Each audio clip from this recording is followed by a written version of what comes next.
जन औषधि कार्यक्रम जो है, प्रधानमंत्री बीजेपी कार्यक्रम जो है, उसको एक कैंपेन के रूप में आगे जागरूकता बढ़ाने के लिए काम कर रहे हैं।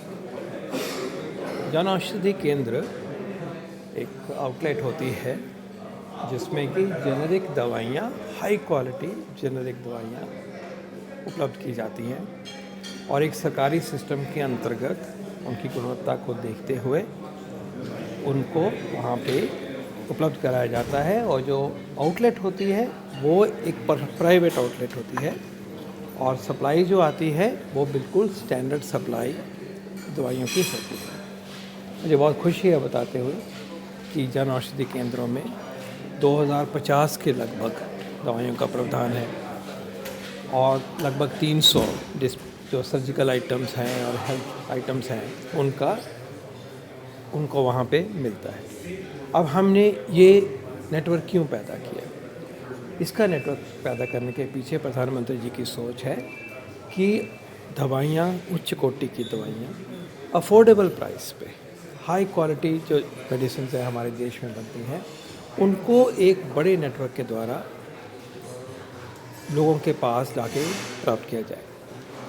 15,000 के लगभग ये जन औषधि केंद्र आज देश में बन गए हैं। 2027 तक इनकी संख्या 25,000 कर दी जाएगी, क्योंकि इतनी एक नोबल मिशन है ये और इतना इम्पोर्टेंट ये कॉज सर्व करते हैं ये वाला नेटवर्क हमारा इस स्कीम के अंतर्गत कि जितना भी लोगों तक जाके सस्ती लेकिन इफ़ेक्टिव एफिकेशियस दवाइयाँ मिल पाएँ, वो सेवा ही सेवा है।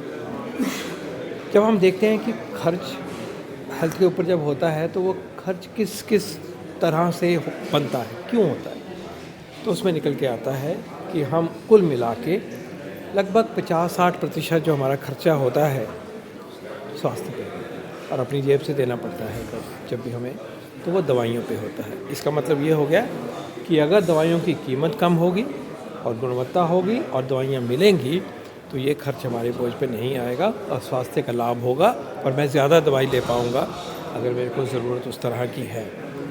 तो जन औषधि केंद्र के द्वारा यही एफर्ट किया जाता है। अब मैं आपको एग्ज़ाम्पल देता हूँ कि 2 एग्ज़ाम्पल देना चाहूँगा कि किस तरह से दवाइयाँ वहाँ पे सस्ती उपलब्ध की जाती हैं। टिपिकली आप ये चलिए कि जो बाहर के जो टॉप ब्रांड हैं उनके मुकाबले में उनकी कीमत 50% से 80% तक कम होती है। एक एग्ज़ाम्पल ले लेते हैं, टेलमिसार्टन नाम की दवाई है, ब्लड प्रेशर के लिए इस्तेमाल होती है।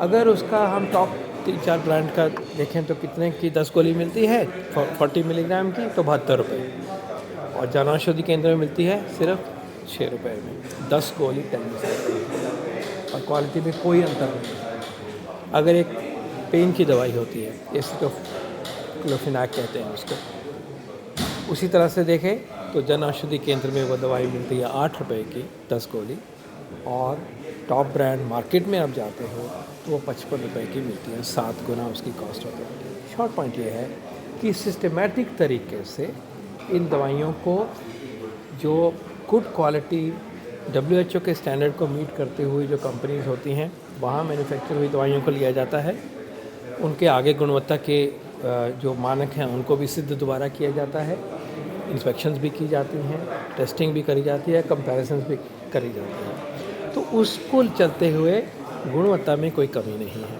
और क्योंकि वो जेनेरिक ड्रग है और सोर्स पे लेके जा रहे हैं तो उसका प्राइस जो है वो कम रखा जाता है। तो इतना बड़ा मिशन है ये, जब से ये शुरू हुई है ये कार्य स्कीम, लगभग 30,000 करोड़ रुपए की बचत हम सबको सिटीजन्स को मिली है। और मैं इन दवाइयों का खुद सेवन करता हूँ, मैं अपने परिवार के लिए भी ये दवाइयाँ जब ज़रूरत महसूस होती है तो मैं बड़ी खुशी से इन दवाइयों को लेता हूँ। तो मैं ये कहना चाहूँगा कि जन औषधि केंद्रों की दवाइयाँ हाई क्वालिटी है, गुणवत्ता से सिद्धित है और सस्ती है, और मैं कहूँगा कि आप इनको अपनाइए। और एक और भी डायमेंशन है, वो ये है कि जब ये आउटलेट्स बनती हैं तो जो उसका फ़ायदा होता है एक व्यक्ति को जो ये चलाता है, 6,000 के लगभग वो केंद्र हैं जो कि महिलाएं चलाती हैं, तो उनको एक अपना बिज़नेस मिल गया और एम्प्लॉयमेंट मिल गई और लोकल इकॉनमी को फ़ायदा हुआ। तो अगर उस दृष्टि से देखें तब ये बहुत बड़ी स्कीम है, अच्छी स्कीम है। और दूसरी तरफ देखें तो ये दवाइयों को मिलना, स्वास्थ्य का लाभ होना। और एक और इंटरेस्टिंग बात है, लास्ट में कहना चाहूँगा कि इस सिस्टम के द्वारा 1 रुपये में सैनिटरी पैड मेंस्ट्रुअल हाइजीन के लिए 1 रुपये में हाई क्वालिटी और biodegradable oxy biodegradable sanitary pad उपलब्ध किया जाता है। मैं कहूँगा कि उसको भी अपनाइए, क्वालिटी एश्योर्ड है, प्राइस बिल्कुल वाजिब है। और मुझे जहाँ तक सूचना है 72-73 करोड़ से ज़्यादा ऐसे सैनिटरी पैड भी बिके हैं। तो ख़ासकर उसके लिए भी मैं सबको सूचित करना चाहूँगा कि आप सैनिटरी पैड हों, दवाइयाँ हों, इस कार्यक्रम को अब इस कार्यक्रम में जो उपलब्ध हो रहा है, सर्जिकल इंस्ट्रूमेंट्स हैं, सर्जिकल डिस्पोजेबल्स हैं, कमोडिटीज़ हैं, उनको 300 के लगभग और 2047 दवाइयाँ हर ग्रुप की हैं, एंटीबायोटिक भी हैं, पेन किलर्स भी हैं, डायबिटीज़ भी है, हाइपरटेंशन की है, उन सबको आप अपने। और ख़ासकर जिन कंडीशंस में लॉन्ग टर्म तक हम दवाई लेते हैं, मान लीजिए किसी को डायबिटीज़ है तो रोज़ ही दवाई खानी, साल भर खानी है। तो अगर इतनी ज़रूरत पड़ जाती है और आपकी बचत हो रही है और क्वालिटी एश्योर्ड है तो प्लीज़ आप अपनाइए। यही भावना से मैं चाहूँगा कि जो मुहिम जन औषधि केंद्र को, इंफॉर्मेशन को, पीएम बीजेपी स्कीम को लोगों तक पहुंचाने की, बात करने की जो आजकल मुहिम चली हुई है, उसके साथ जुड़िए और आगे बढ़िए।